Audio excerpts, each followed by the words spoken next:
Hello guys, welcome back to Shivi Art and Study Classes.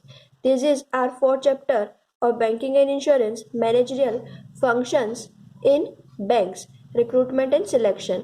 Managerial function के बारे में पढ़ेंगे, बैंक किस तरह से रिक्रूटमेंट एंड सिलेक्शन करता है, मीनिंग, इनकी प्रोसेस, इनके एडवांटेजेस, क्या क्या सोर्सेज होते हैं, वो सारी चीज़ हम कवर अप करने की कोशिश करेंगे.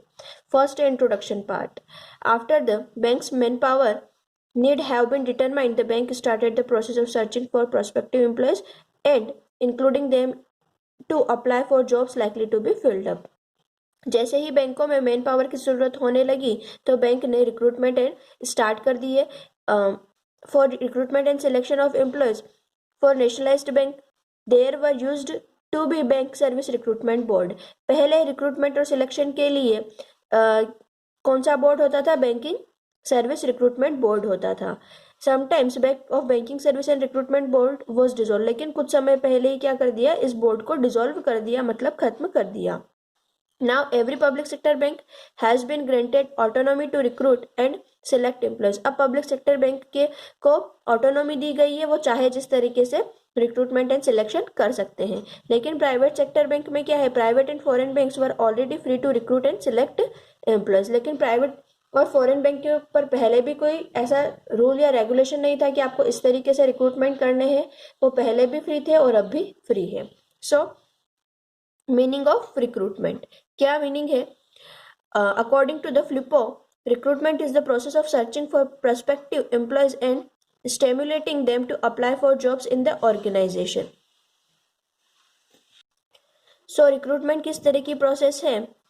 सर्च करती है ऐसे एम्प्लॉय को जो हमारे बैंक के लिए सुटेबल हो और उन जो पर्टिकुलर ग्रुप ऑफ पीपल है उन लोगों को इंड्यूस करती है कि वो आके हमारी जॉब के लिए अप्लाई करें, हमारे ऑर्गेनाइजेशन में अप्लाई करें. Broadly speaking there are two sources of recruitment. एक तो इंटरनल होता है और एक दूसरा कौन सा होता है? एक्सटर्नल होता है. इंटरनल सोर्सेज कौन कौन से हो सकते हैं? Internal sources employees filling certain jobs at higher level by promoting and transferring employees within the organization. Internal source में क्या होगा? जो एम्प्लॉयज ऑलरेडी वर्क कर रहे हैं उनको या तो आप प्रमोट कर देंगे या फिर उन एम्प्लॉयज का ट्रांसफर कर देंगे अपने ही ऑर्गेनाइजेशन में. तो प्रमोशन के अंदर क्या होगा? Promotion means transferring employees from lower position to fill vacancy at higher level involving higher responsibilities, status and पे.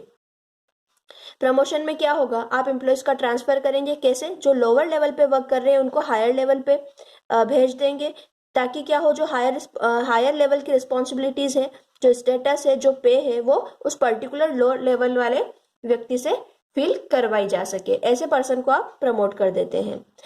However, in certain cases, there may not be any increase in the pay of employees promoted to higher position. Such promotion is known as a dry promotion. कुछ ऐसे promotion भी होते हैं कि जिस particular person को, employ को आपने प्रमोट किया है लेकिन उसकी पे नहीं बढ़ाते हैं, तो जिस प्रमोशन में पे नहीं बढ़ती है उसको क्या कहा जाता है? ड्राई प्रमोशन कहा जाता है. नेक्स्ट है transfer. Transfer mean shifting an employee from one position to another of the same level. Same level पे ही, सेम रिस्पॉन्सिबिलिटी पे ही आप किसी पर्सन को ट्रांसफर कर देते हैं. लाइक पहले भी वो जिस पोजिशन पे वर्क कर रहा था उसी पोजिशन पे फिर वापस वर्क करेगा. An employee may be shifted to rectify any faulty placement, or they may be rotated to acquire versatile experience on different jobs. This may also help the organization to manage a situation where the employee is on leave.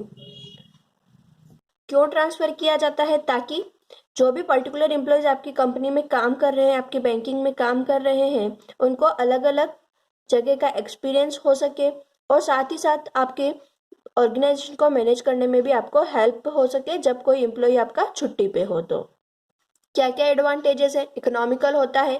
क्यों economical होता है? क्योंकि आप internally कर लेते हैं, आपको बाहर से रिक्रूटमेंट की ज़रूरत नहीं होती है. नेक्स्ट है, बाहर से रिक्रूटमेंट नहीं करेंगे तो आपको कुछ ज़्यादा पैसा भी खर्च नहीं करना पड़ेगा, ज़्यादा लॉन्ग टर्म प्रोसेस भी नहीं रहेगी. नेक्स्ट है better selection. Full knowledge about the employee enables the organisation to choose the best candidate. Better selection क्यों होता है? क्योंकि आपको पता है आपके एम्प्लॉयज किस तरह का वर्क करते हैं, कौन अच्छा वर्क करेगा, तो आप उसमें से बेस्ट को चूज करके प्रमोट कर देते हैं.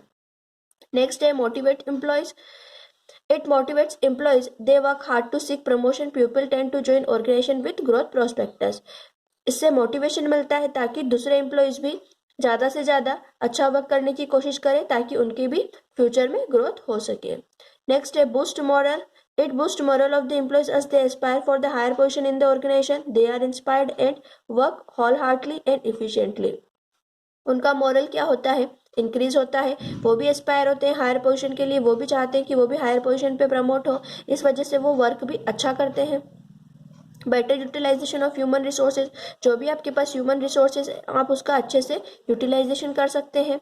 Internal recruitment helps the organisation in optimum utilisation of human resources. It also enables it to rectify wrong placement of employees by transferring him to a more suitable job. अगर कहीं wrong placement हो गई है तो उस जगह आप क्या कर सकते हैं, आपने अपने पर्टिकुलर एम्प्लॉय का ट्रांसफर करवा के वो वाली वैकेंसी अच्छे से कंप्लीट कर सकते हैं। नेक्स्ट है reduce absenteeism. Internal recruitment reduce absenteeism as employee become more punctual and regular to better their chance of promotion। क्या होगा, लोग absent रहना कम कर देंगे ताकि क्या है उनको बेटर चांसेस मिले, अच्छे चांसेस मिले, ज़्यादा अच्छा वर्क करेंगे, छुट्टी नहीं लेंगे, अच्छा वर्क करेंगे तो उनके प्रमोशन के चांसेस भी बढ़ जाते हैं। नेक्स्ट है रिड्यूस एम्प्लॉय टर्नओवर। जो एम्प्लॉयज़ का टर्नओवर है, अगर आप नए एम्प्लॉयज़ को बार बार रिक्रूट करते हैं तो एम्प्लॉयज़ बढ़ते जाएंगे आपकी ऑर्गेनाइजेशन में, लेकिन आपके पास जो ऑलरेडी है उन्हीं को प्रमोट और उन्हीं को ट्रांसफर करते रहेंगे तो उन्हीं एम्प्लॉयज़ में आप अच्छे से वर्क कर पाएंगे और आपके पास एम्प्लॉयज़ भी ज़्यादा इकट्ठे नहीं होंगे। 8th पॉइंट है reduce time lag to join the post. जो पोस्ट को ज्वाइन करने में टाइमिंग लगती है उसकी वजह से जो वर्क सफ़र होता है वो सारी प्रॉब्लम्स आपको फेस नहीं करनी पड़ेगी। नेक्स्ट है lesser need for adjustment in new position. The employees is already familiar with the organisation. अगर किसी आप ओल्ड एम्प्लॉयज हैं, आपका ओल्ड एम्प्लॉय है और उसी को आप प्रमोट कर देते हैं तो वो आपके ऑर्गेनाइजेशन से वेल नोन है तो उसे कोई ज़्यादा प्रॉब्लम नहीं आएगी कि उसको आप नई पोजीशन दे दोगे तो उसको एडजस्ट करने में ज़्यादा टाइम लगेगा। नेक्स्ट है लिमिटेशंस। कुछ एडवांटेजेस के साथ साथ इंटरनल रिक्रूटमेंट की कुछ लिमिटेशंस भी होती है। फर्स्ट क्या है, checks entry of new blood. Internal promotion checks entry of new blood. The organisation will be deprived of the latest knowledge, skills and abilities of the young aspirant. क्या limitation है कि अगर आप नए एम्प्लॉयज को recruit नहीं करते हैं, उन्हीं को प्रमोट करते रहेंगे तो आपके पास न्यू स्किल्स आने के चांसेस बहुत कम हो जाएंगे क्योंकि यंग एस्पिरेंट्स नहीं आएंगे, आपके पास नया नॉलेज आपके ऑर्गेनाइजेशन में नहीं आएगा। सेकेंड पॉइंट है limited choice. Internal recruitment limits the choice to recruit people among the available employees. आपके पास चॉइस वही रहती है जो ऑलरेडी आपके ऑर्गेनाइजेशन में एम्प्लॉयज हैं तो चॉइस भी कम हो जाती है। Cause डिसकनेक्टमेंट। Internal recruitment cause discontentment among the employees. They compel of favoritism by the seniors if they select the less qualified and less competent person. Internal recruitment में थोड़ी बायसनेस हो सकती है क्योंकि हो सकता है कि कोई पर्सन किसी पर्टिकुलर एम्प्लॉय को पसंद करता है, उसी को वो आगे प्रमोट करता रहे तो दूसरे एम्प्लॉयज को इससे नुकसान हो सकता है।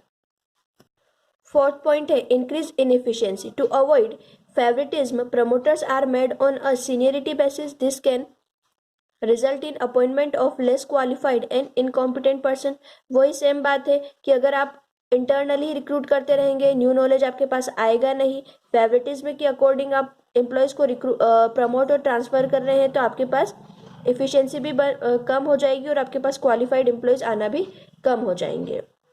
नेक्स्ट है opposition by the trade unions. Trade unions oppose internal recruitment due to the favoritism, victimization and setting scores with the trade union leaders in the process of promotion. कुछ ट्रेड यूनियंस हैं जो इसका opposition करते हैं, oppose करते हैं। क्यों? क्योंकि वो ऐसे ही एम्प्लॉयज़ को प्रमोट करते हैं जो उनके फेवरेट होते हैं, जो उन्हें पसंद होते हैं, तो इस वजह से दूसरे एम्प्लॉयज़ का नुकसान होता है। Okay, this is for today's. We will start external source in next lecture. Okay, thank you.